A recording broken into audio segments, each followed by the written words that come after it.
let's discuss Halloween Ends. I'm filming this video pretty late, so this is pretty much going to be a rant about Halloween Ends, and for many people who saw it, it was like they got a trick played on them, but for me, it was very much a treat. So just a bit of background that led to my experience with Halloween Ends and why it was positive when for a lot of people it might have been a lot more negative. So going into Halloween 2018, everybody was pretty excited about that movie, and by all means it was a pretty good Halloween movie. Following the next year later, Halloween Kills. I hate that movie. So just like the Rob Zombie Halloween movies have their defenders, I'm pretty sure that Halloween Kills is also going to have their defenders. But when I went into that movie, I was, pretty much expecting, it's another Halloween movie. It's probably going to be as good as the first one. Or they might even, build on more like Michael being loose and the city and whatnot, because the way the trailers had it played was that they brought in all the characters back. It was going to be this whole reunion, and it was going to be like, so the spotlight's going to be taken away from Jamie Lee Curtis and it's going to be put on the returning characters.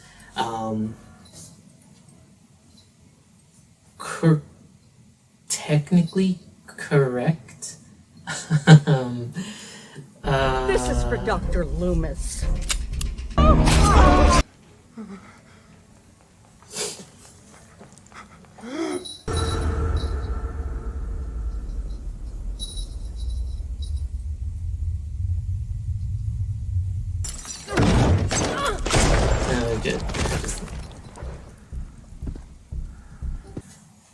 Oh boy, so the thing about Halloween Kills, why I didn't like that movie, was because the movie was just a whole bunch of not progressing the story very, very much. And I know what many people are gonna say, it's a slasher movie, it doesn't really matter much about story or character progression or anything, we just want to see Michael slash things, but that gets boring. I think that's very much a disservice to the slasher genre. I mean, of course, we want to see like all the stabby and people dropping like flies left and right, but it's also like the introduction of the characters and like the way how we feel about like the environments that's introduced in the slasher, and also the mystique of the slasher. I think that's what really gets people invested in it. And the thing about Halloween Kills is that they did try. They tried to do something with that. They tried the whole thing about like, evil it spreads and it's infectious, and that's what make everybody be into a giant mob and whatnot. The only issue with that was that everybody in that movie, minus about maybe one character, was just a bunch of beautifully dumb people. I did not care about them very much. In fact, I was even rooting for Michael to just get rid of them. See, I get what they were trying to do with Halloween Kills, but it just didn't work, mainly because all the characters are just not likable. And we did get to explore Haddonfield a little bit more, but I think the thing that also works to the movie's detriment is that it takes place right after the first Halloween, whereas Halloween Ends has a time skip.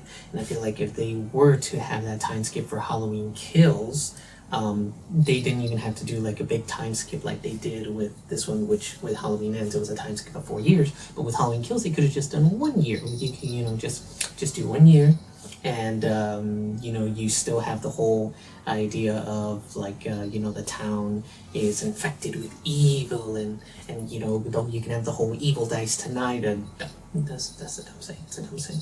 So it just feels like they didn't use the screen time very well for Halloween Kills. And like I said, everybody in that movie is just mostly intolerable. But the number one character that was the most intolerable for me out of all the Halloween franchise was this guy, Don. I can't even say his name. No offense to the actor. The actor did what he was given to do, how he was directed.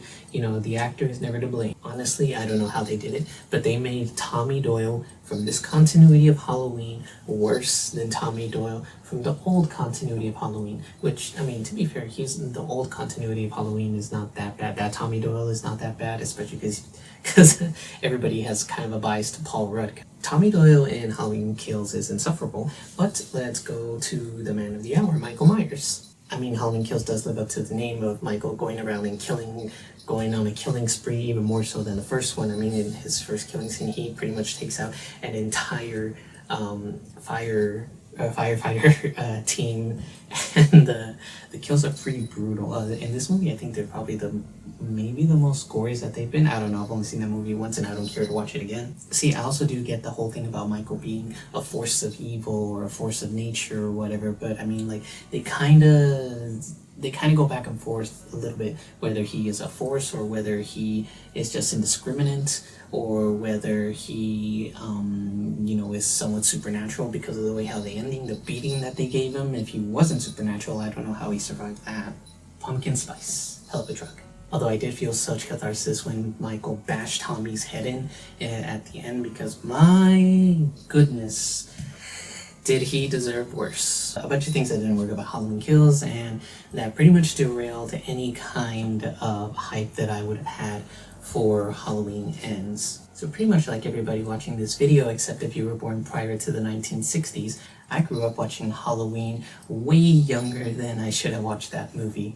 Thanks, Aunt. I have seen every movie, and of course I know which ones are the good ones, which ones are the bad ones, why people love them and why people hate them.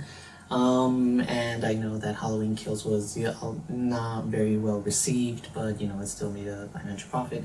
But yeah, that did derail any excitement that I had about Halloween Ends. So when I think I've only ever seen the teaser trailer at the time when it came out, and I've only seen it once. And the teaser trailer, it's about, Michael versus Laurie. Again, I had no idea what the movie was going to be about, and I didn't really care, because I was like, okay, well, this timeline I kind of already don't care about anymore. So I'll just go ahead and watch it and finish up the timeline, and then wait another few years, and another reboot will happen. Much to my surprise, before I went to go see the movie, I did hear that it was not being very well received, and I also did hear that Michael had less screen time in the movie. To what degree I didn't know until I actually saw the movie, and my gosh, much to my surprise, after I saw the movie, I was like, why is this movie getting it's such a low reception? Obviously I know the answer to that. It's because Michael's not in the movie very long. I don't know, I think he's in there for like maybe 10 minutes, right? So for the rest of the rant, there is going to be some Halloween Ends spoilers, so if you haven't seen the movie, well then, too bad. Halloween's over. You'll never get to celebrate again. So yeah, going into this movie, I was fairly surprised on the direction that it took. I thought it was just going to be more Halloween Kills, but not so much Halloween Kills. Even the opening, I thought I knew what was going to happen in the opening. I thought that it was going to be, this is going to be the random guy that's going to get introduced and killed in the opening, and so forth. And then as the opening scene kept going on, I thought, wait, they're going to do a twist, because the kid said that, Michael never kills kids, but we saw that in the first movie he did kill that one kid. So I thought it was like, he's going to kill this kid. That's going to be the surprise. He's the guy's going to get trapped in there, and Michael's going to go in and he's going to kill the kid. And the kid was going to get blamed for it. I thought that was going to be the twist. And even more of the twist, the kid there, or the new guy, sorry, I forgot the new character's name, because I've only seen the movie one time. Corey, played by Rohan Campbell. That was his name. So Corey, at first I thought Corey was going to die in the beginning of the film, or I thought that he was going to get blamed for the little kid's death at the opening of the film. I was half right. So Corey accidentally kills the little kid, and Debatable whether the kid deserved it because of questionable language that he used. I don't endorse child violence, but it is very hilarious. So yeah, that opening really caught me off guard. Oh, that was another thing. The movie really gave me an 80s vibe. So, like, if you've seen the movie Christine, the adaptation of Stephen King's books, which he hates all of his adaptations, which is probably why I like this movie. This movie really gave me a lot of a Christine vibe, which is like the whole degradation of a character, specifically Corey, which when I was watching this movie, very much that one character from the movie Christine, he was coming in my head. I was like, oh, this is sort of happening like that. And if you've seen the movie, you kind of understand it, and if you've seen both of them, then hopefully you make that connection. Oh, and also, my goodness, the soundtrack. I was really, really digging the soundtrack. I don't know what it was, but it very, very much had, at least for me, reminded me a lot of the 80s. Maybe it wasn't exactly like the 80s, but the music might have been reminiscent of the 80s. So while the movie is still a slasher, it's also very much a psychological, there's psychological aspects to it. And that's one of the things that I actually really appreciate about this movie, which I actually had a text argument with my friend on how much I liked Halloween Ends, and he was telling me that I was the only person who has said good things about that movie. And the reason I was telling him that is because of what Halloween Ends does is that it takes the whole theme of Halloween Kills, of the whole, evil, entering people and how it changes the city and whatnot. And this one idea from the first Halloween, not the OG Halloween, Halloween 2018, the one from when the knockoff Dr. Loomis takes the mask and he puts it on, and then it's like, oh crap, did he kill Michael? Is he gonna be the new killer? Psych. What they do is that they take those two things and then they meld it together and they make it hyper focused on one singular character, Corey. But it works. Here's the thing. Well, at least the exploration of the theme works. Maybe not so much the execution, because there are some questionable characters and tropes and whatnot, and things that I guess would be associated with what my friends called so-called slasher movies. But here's the thing: slasher movies can have nuance to them. They don't have to be super depressing. Think about life, and they'll shock you to your core movies, and just dumb, very cheesy horror movies where you have big bobas out. There's gradients to these movies, and that's why I really like this movie. This movie had, I think, a lot more going for it than Halloween Kills, because Halloween Kills, the really big aspect to that was Michael is loose, he's going around and he's terrorizing the city, and he's slashing people left and right, and he's also boring me to death. So now we get to the big complaint of why a lot of people don't like this movie. It's because Michael is barely in this movie, which, fair criticism, I will say that is very fair criticism, because when you go to a Halloween movie, now of what we think of Halloween movie, because originally Halloween tried to break away from that, but you wouldn't let it. And no, that's not directed at anybody born after the 1980s. So yes, Michael is barely in this movie, and he is kind of pathetic. Not his showing. I mean, like, his showing is pathetic. I thought the use of Michael was very effective, but I mean, like, him, the character in the world, is pathetic. He's old. He's decrepit. He's living in the sewers. His house is gone. He's lost his purpose. So yes, I get it. Why people they come to see this Halloween to go see Michael, and to have him go see toe-to-toe with Laurie and battle his nemesis. And that's also why I think that this movie was not as well received as I think that it should be. Don't get me wrong, I don't think it should be universally praised, but I think it should be a hell of a lot better received than Halloween Kills. Probably not as well, I don't think it should be more well received than Halloween 2018. Even though personally I enjoy ends out of both Halloween Kills and Halloween 2018. Debatable whether I enjoy more than OG Halloween. Recently, before I started to make this video, I went to go see all the theatrical trailers and the teasers and whatnot, and yeah, they really, really heavily market the whole grudge match of like Laurie versus Michael, their final battle. This is it all ends here. They really marketed that. So if I saw those trailers before I saw this movie, and I went in with that expectation of, okay, I'm going to see the final chapter of this again, then yes, I would be pretty salty that Michael is not in this movie very much, and the movie is not necessarily about Michael. It sort of is and it sort of isn't. It's kind of complicated. Let me explain. So even though Michael is not in this movie, I think that they still do a really good job of his absence, because even though he himself is physically not in the movie for very long, his presence is felt. The repercussions, the one redeeming thing about Halloween Kills for me is that what happened in Halloween Kills and every, OG Halloween and regular Halloween,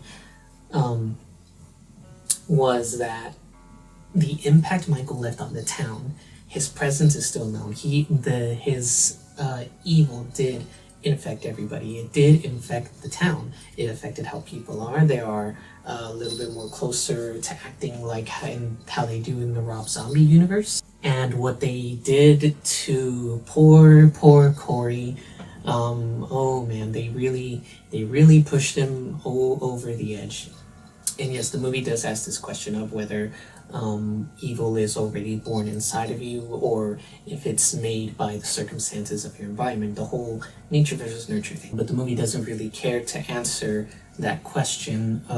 They put more emphasis of like what you choose to do in the face of that. For Corey, I'm of the opinion that the town influenced that evil into him. And there is a little subplot of Laurie and how she said how she's a bad person, and I guess how that evil was in her, but she just always chose to ignore it. Or maybe she was in the same circumstances of Corey, where the people of Haddonfield kind of shunned Laurie, and then I guess that evil inside her, so on and so forth, and she just chose to be good. I don't know. It's not really the important part. So yes, Halloween Ends, I think, has quite a bit of nuance to it. Now, the other reason why I see that people don't like this movie, which, okay, this one I will give fair criticism to, is that there are some things that happen in the movie that are outdated, or they are not presented very well. And as much as I love Corey, as much as I love that whole subplot, because while I was watching that movie, whenever Corey was on screen and just seeing his character and how he was affected and how he is growing more like Michael, the way how that kind of ended his story, his subplot, it's underwhelming, unfortunately. And as for Michael, the little screen time he has is very effective, because whenever he is on screen, something happens where the plot drives forward. It's not just, oh, here's 5 minutes of Michael stabbing people. The gore is a little bit toned down from Halloween Kills. It's still pretty gory, but a few of the kills, I noticed that the camera actually cuts away from the moment before they are ended. And I think that's actually a pretty effective use of that technique, because in our imaginations it's always going to be worse than when we see it, even though when we see it it's still pretty darn gross. So yeah, I know a lot of more people expected more from this movie, but honestly, I did not want another Michael versus Laurie story again. And honestly, it's only because of this movie that I actually would rewatch Halloween Kills. This quadrilogy, because every movie still starts with the first OG. And another thing that I actually really liked about that movie was that the town of Haddonfield actually felt like an actual town. It actually felt like lived in. It actually felt like people were depressed. It actually felt like if you go in here, you're going to meet a bunch of beautiful people that you would not want to interact with. I think out of all the Halloween movies, this town felt the most realistic in the terms of the setting of the world. It didn't feel like just a little corner of the town is isolated. Now, of course, I'm not blind to the negatives of this movie. I know that the whole love story is very cliche and questionable and creepy, and of course outdated characters, the story that goes a little bit rushed near the end, not enough Michael. And I do think that this movie, if it got maybe a few more rewrites, they could have found a way to incorporate more Michael screen time and still keep the story the same or similar, or to enhance it. But from what we got, I think it is an improvement over Halloween Kills. And even though a lot of people are not liking this movie at the moment, I very much think that in a few years, give it about, 5 years before there's going to be a bigger subgroup of people who are actually going to, spring out a bunch of new videos and be like, oh, Halloween Ends, the hidden gem, Halloween Ends, better than you think. So there is just a little bit of a caveat to the reception of Halloween Ends and why I liked it and why other people probably don't like it. Even if the trailers and the marketing did not push the whole Michael versus Laurie angle and they marketed the movie more accurately, I think it would have prepared people a little bit more, but I don't think that reception would change very drastically. The thing that I noticed that with Halloween is that the fandom likes to keep things in their own little category, and whenever anything tries to branch out to be more than what it is, sometimes even to be better than what it is, or to add to what it is, then they just pull it right back down and they just like, nope, we just want what you've been giving us, even if it's crap. And when something new comes out, that they're trying something out of the box, which is different than trying something that is already well done and just making that better, giving you more of it. In this category, people don't take kindly to change. So no matter what, I think this was going to get a bad reception. But as I said, over time, I think that this movie is going to get more love, more of praise that I think it actually deserves for trying more, even if it didn't succeed very well. I very much enjoyed it, and I think the blending of the themes and the ideas and actually having that be the focus of it, and actually having a progression of at least even trying to focus it on the character more than just that. I'm pretty much Halloween Kills is pretty much dead by this point.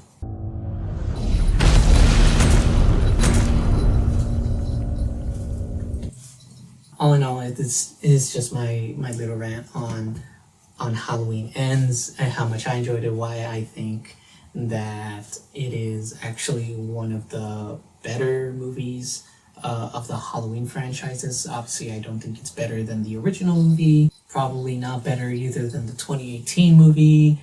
I think it's probably in the realm of just below Halloween H2O, which I think before this movie came out was around the third best Halloween movie. But the ratings of all those movies, they change just depending on my mood of what taste of of stabby I'm in the mood for. I think I've been rambling long enough. I'm pretty sure there's more points that I can make, but I think you pretty much get the gist of it. Hope you have a happy Halloween, and I hope you enjoy it very much, because since Halloween ends, you will never celebrate Halloween again. Halloween is now forever cancelled. Thank you so much for watching my video. It's been a while since I made one, and I know this is not the style in which I usually make it. This one's just a ramble, so please don't expect that all of my content is going to be like this. It's just I wanted to rant, and I just wanted to be a cow. So if you enjoyed this video, then please like and subscribe, and comment on why you think Halloween Ends is the worst of the Halloween franchises, and I won't read that comment. No, I'm playing. I'll read your comments. I just won't reply. Hopefully you look forward to the next video. And also check out my older videos, even from the channel.